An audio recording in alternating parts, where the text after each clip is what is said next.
विषय है कि विद्यार्थी अपने पिताजी को पत्र लिखता है, तो उसमें पत्र लिखने में क्या क्या चीजें व्यवस्थित होनी चाहिए। तो उसमें फॉर्मेट, तो हमने जो चेकलिस्ट के जो बिंदु बनाए हैं वो है पता, एड्रेस में मतलब लिखते हैं। तो जब बच्चा अपने पिताजी को पत्र लिख रहा है तो जहां पत्र को जाना है बाय पोस्ट, सही पते पर जाए, उसमें सही पता लिखा है।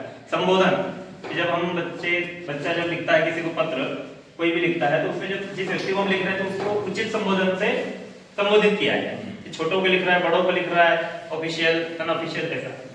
विषय वस्तु, पिताजी को पत्र में जिस बात के लिए उनको मुख्य रूप से कहना चाहता है वो बात उसमें आई भी नहीं मुख्य रूप से। भाषा शैली में भाषा कैसी है, जब अपने पिताजी को पत्र लिख रहा है तो उसमें भाषा किस प्रकार की उसमें उपयोग की गई है, त्रुटि रहित लेखन, उसमें फिर विराम चिन्हों या व्याकरण संबंधी जो गलतियां हैं उसका भी ध्यान रखा गया है कि नहीं। और सबसे आखिरी में आता है पत्र का समापन, कि पत्र जब हम एंड करते हैं तब भी कुछ शब्दों का औपचारिक जो शब्द रहते हैं कि अंत के प्रणाम वगैरह, इस प्रकार के जो भी शब्द आपका प्रिय पुत्र या है ना, तो एंडिंग सही है कि नहीं। इस प्रकार हमने 6-7 बिंदु। तो साथियों ने हमारे ग्रुप नंबर 1 ने जो पत्र के बारे में उसके मानदंड तय किए थे, तो इधर से जो साथी लोगों सबने सुना कि क्या मानदंड तय है, वो सही है या उनमें और क्या जोड़ सकते हैं। कोई यदि और इसमें कुछ चीजें छूटी है जिसको हम जोड़ सकते हैं या फिर किसी ऐसी कोई चीज जो हटाई जा सकती है, हाँ, उसमें हमको है ना एक सिलेक्टेड क्या प्रक्रिया होना चाहिए। वर्मा जी, हाँ, भाषा से हम पत्र लिखते हैं उसमें कोई दिनांक आती है, दिनांक का ऊपर है पैराग्राफ, उसका पूरा ये रहता है। अच्छा सही है, उसको दिनांक वगैरह उसका पूरा वहाँ पर है ना। तो अच्छा, ये नई चीज इसमें हम जोड़ेंगे, वार एवं दिनांक। हाँ, कौन सी तारीख को पत्र लिखा गया लिख। और देखिए एक दूसरा शब्द इस्तेमाल होता है फॉर्मेट, संबोधन भी होना पत्र का एक फॉर्मेट होता है। फॉर्मेट होता तो इसमें हम शब्दावली क्या इस्तेमाल करेंगे, निश्चित फॉर्मेट है ना। जैसे हम मान लीजिए कलेक्टर को लिख रहे हैं या अपने प्रधान पाठक को लिख रहे हो, पिताजी को लिख रहे हैं, है ना।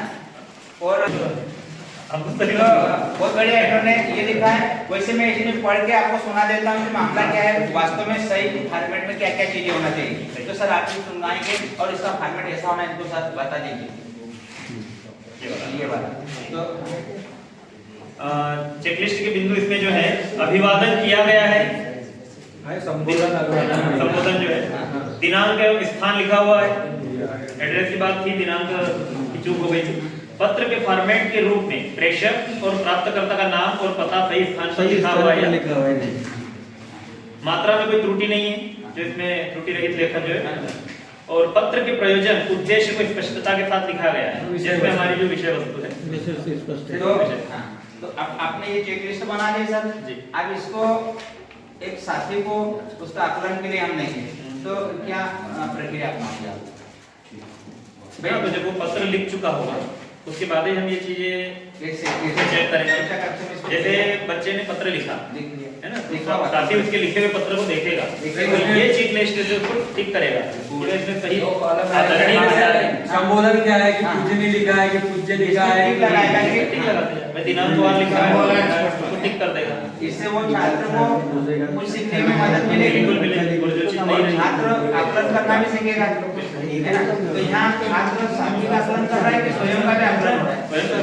तो अपनी गलती भी पता चल जाएगी। यहाँ साथी मतलब दूसरे का आकलन तो कर रहा है साथी, लेकिन स्वयं का भी आकलन एकदम नियर रखी वाली बात। हाँ, तो और इसमें जोड़ना चाहोगे तो बढ़िया, चलो।